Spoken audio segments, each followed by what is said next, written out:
भगवान वेदव्यास जी परीक्षित के बेटे जन्मेजय को विष्णु सहस्त्र नाम का महात्म्य बता रहे हैं कि क्या इसका महात्म्य है, वो वेदव्यास जी बता रहे हैं। तो क्या है, कह रहे हैं रोगार्तो मुच्यते रोगात् बद्यो मुच्यते बंधनात् भयान मुच्यते भीतस्तु मुच्यतापन्न आपदय। रोगातुर पुरुष, रोग से ग्रस्त, वो रोगों से छूट जाता है। बंधन में पड़ा हुआ पुरुष बंधन से छूट जाता है। भयभीत, भय से छूट जाता है। और आपत्ति में पड़ा हुआ आपत्ति से छूट जाता है।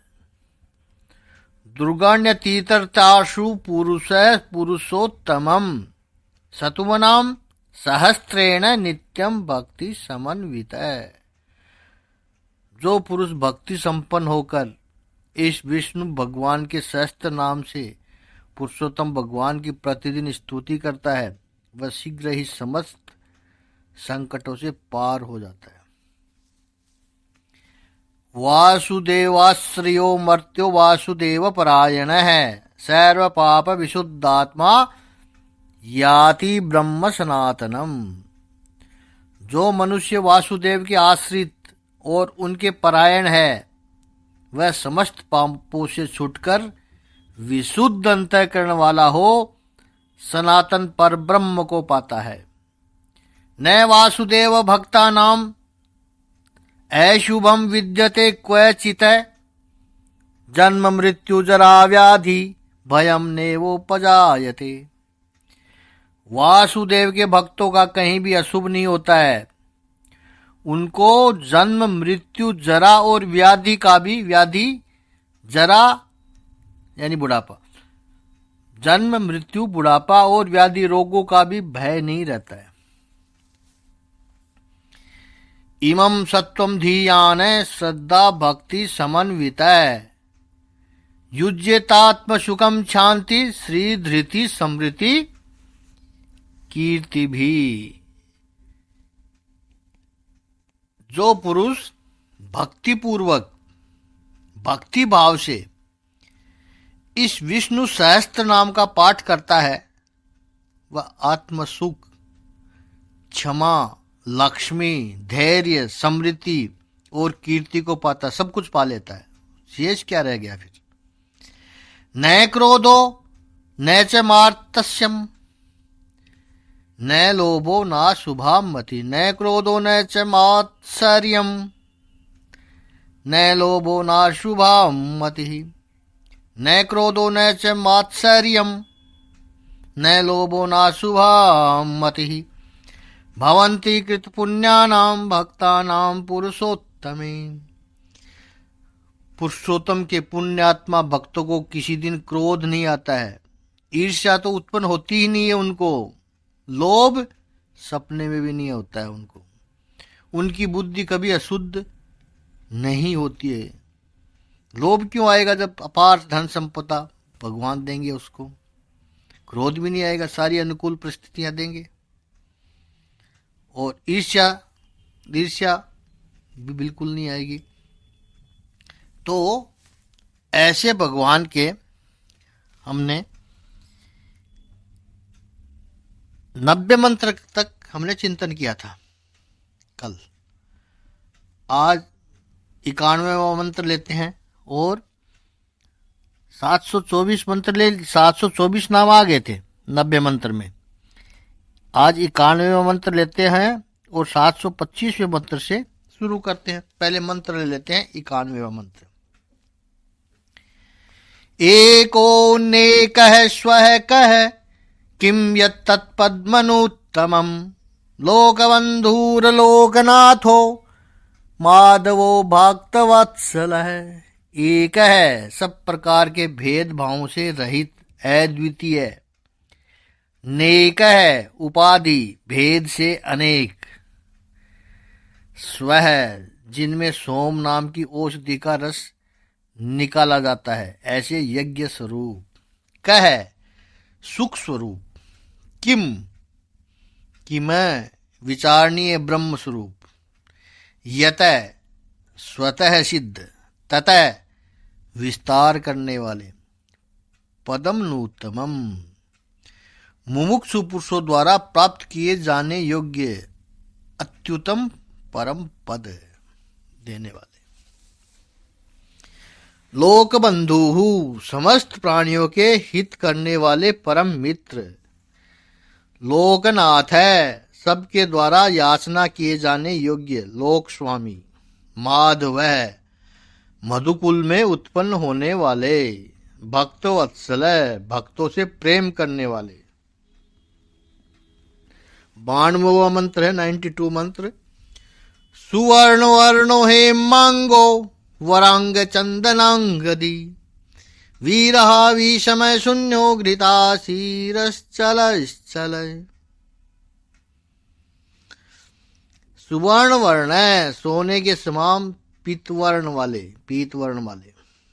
हेमांग है सोने के समान सुडोल चमकीले अंगों वाले।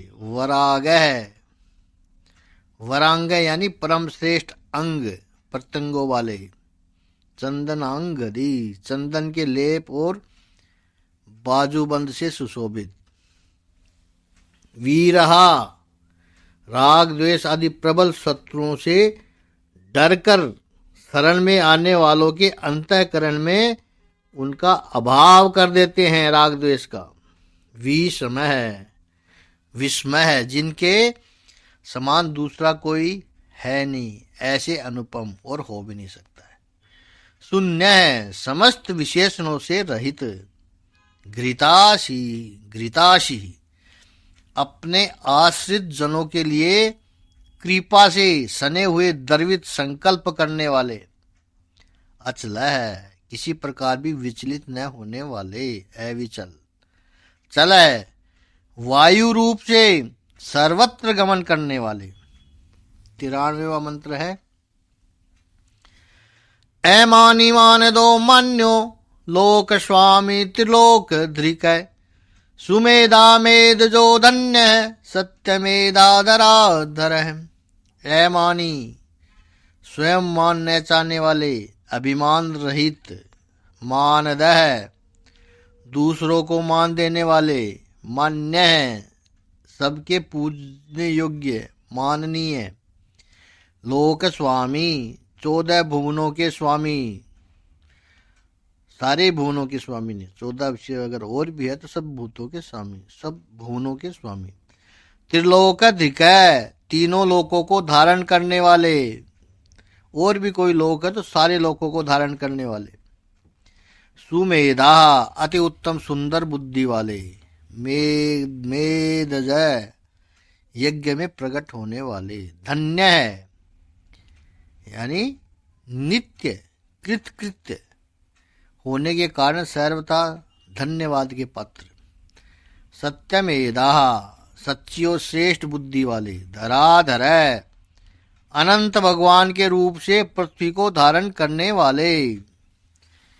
अनंत शेषनाग भगवान के रूप से पृथ्वी को धारण करने वाले।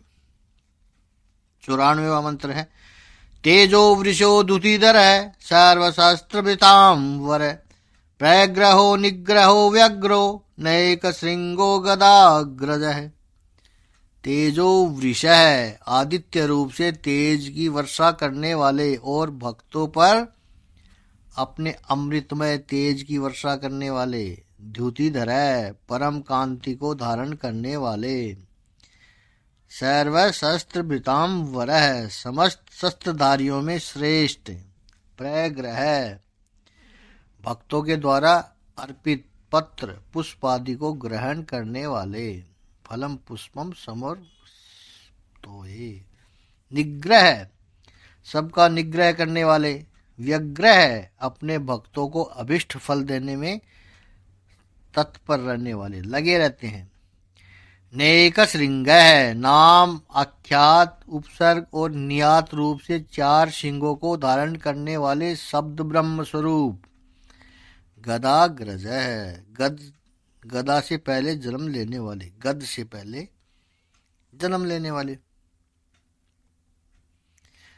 95वां मंत्र है चतुर्मूर्ति स चतुर्बाहु स चतुर्व्यूह स चतुर्गति चतुरात्मा चतुर्भाव है स चतुर्वेद विदेक पात। चतुर्मूर्ति, चतुर्मूर्ति राम लक्ष्मण भरत शत्रुघ्न, रूप 4 मूर्तियों वाले। चतुर्बाहु 4 भुजाओं वाले। चतुर्व्यूह है वासुदेव, संकर्षण, प्रद्युम्न और अनिरुद्ध, इन 4 व्यूहों से युक्त। चतुर्गति सालोक्य, सामीप्य, सारूप्य और सायुज्य रूप 4 परम गति स्वरूप। चतुरात्मा मन, बुद्धि, अहंकार और चित्त रूप 4 अंतःकरण वाले। चतुर्भाव है धर्म, अर्थ, काम और मोक्ष, इन 4 पुरुषार्थों के उत्पत्ति स्थान। चतुर्वेद वितय 4 वेद के अर्थ को भली प्रकार भली भांति जानने वाले। और 772वां नाम है एक पाद है, एक पाद वाले, यानी एक पाद अंश, एक अंश से समस्त विश्व को व्याप्त करने वाले। ऐसे 725 से लेकर 772 नाम तक हमने चिंतन किया। 91 से लेकर 95 मंत्र लिए हैं। कल 96वां मंत्र लेंगे और 773 से चालू करेंगे। यह विष्णु सहस्त्र नाम पूरा करने के बाद में 10वां अध्याय, जिसका हमने केवल एक श्लोक पर ही चिंतन हो रहा था, अभी उस पर भी चिंतन बाकी है। अभी पहला श्लोक पर पूरा चिंतन नहीं हुआ था, उसको भी हम इसको जैसे ही पूरा करके अपने 10वें अध्याय पे दोबारा आएंगे। भगवत गीता का 10वां अध्याय पहले श्लोक से हम चिंतन करेंगे। कुछ चिंतन किया है, आगे उस पर और चिंतन बढ़ाएंगे। आज इतना ही।